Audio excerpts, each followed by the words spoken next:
try a little bit different from our usual kind of format that we have in this video, where I kind of talk about the case. I'm just going to go straight into the benchmarks because I want to do a bit of a shorter video. So yeah, basically the specs are the i5 4670K and the GTX 1070. So Fortnite 1080p low, an average of 95, a minimum of 21 and a maximum of 175. And the 1080p medium results was an average of 64, a minimum of 20 and a maximum of 150. So pretty decent there for Fortnite, I think. You know, it's okay. I mean, we are bottlenecked, obviously. The 4-core, 4-thread i5 4670K is really bottlenecking us here, and I think actually we will do like a little follow-up video. We're going to use a Intel Xeon, I think it's like E3. I've forgotten the code again, but anyway, we'll get to it. Anyway, it's like a Xeon one, which is basically like an i7 4770. It's the equivalent of it. I'll put it at the bottom of the screen exactly which one it is, but we'll probably buy that because you can buy it for about £15–20. So we'll probably get that in, and then that'll give us 4-core 8-thread rather than the 4-core 4-thread. So that'll be good. But anyway, let's carry on with the rest of the results. GTA 5 1080p low was an average of 62, a minimum of 39 and a maximum of 80. Now I think again the bottlenecking here has really caused these really weird results, because weirdly in 1080p medium we actually got higher average, so I don't know how that's happened, but anyway. So yeah, 1080p medium average was 72, a minimum of 58 and a maximum of 87.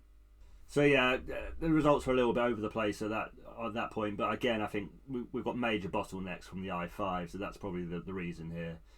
But like I say, I think we will do a follow-up video with this one, and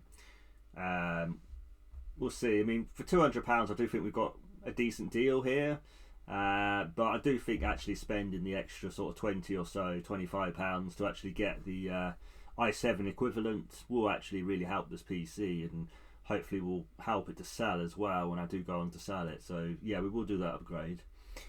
Shadow of the Tomb Raider 1080p low, an average of 137, a minimum of 92 and a maximum of 288. So really the 4-core processor isn't really holding us back in Shadow of the Tomb Raider too much. It's a little bit more GPU intensive rather than CPU intensive. With Fortnite and GTA 5 are very CPU intensive, so that they will bottleneck with a weak CPU.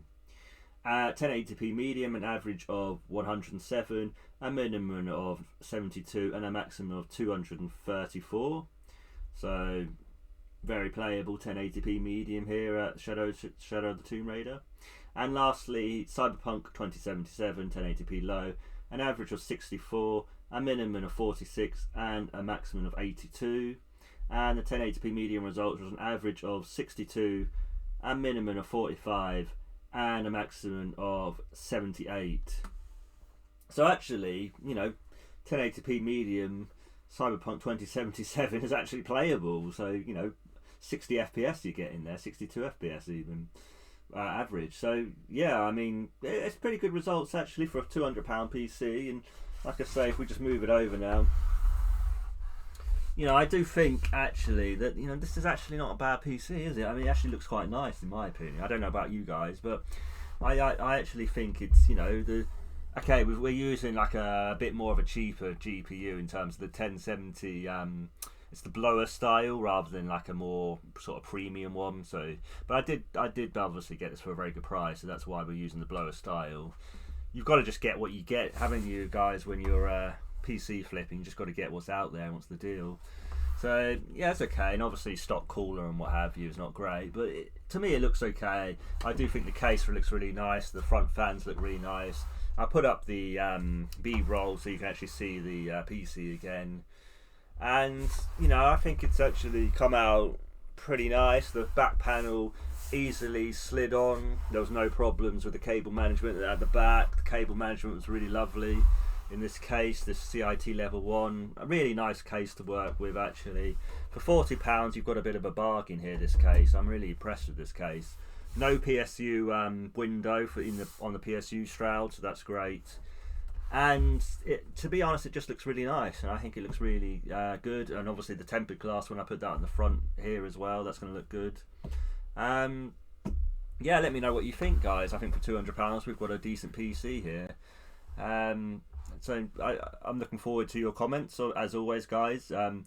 Keep subscribed so you can see my future videos, obviously, and please leave us a like as well, because we really need to push that YouTube algorithm now, don't we? So try to get a bit more attention onto my videos. That would be really good. So I'd really appreciate that, guys. And as always, guys, I'll see you in the next one. Bye, guys.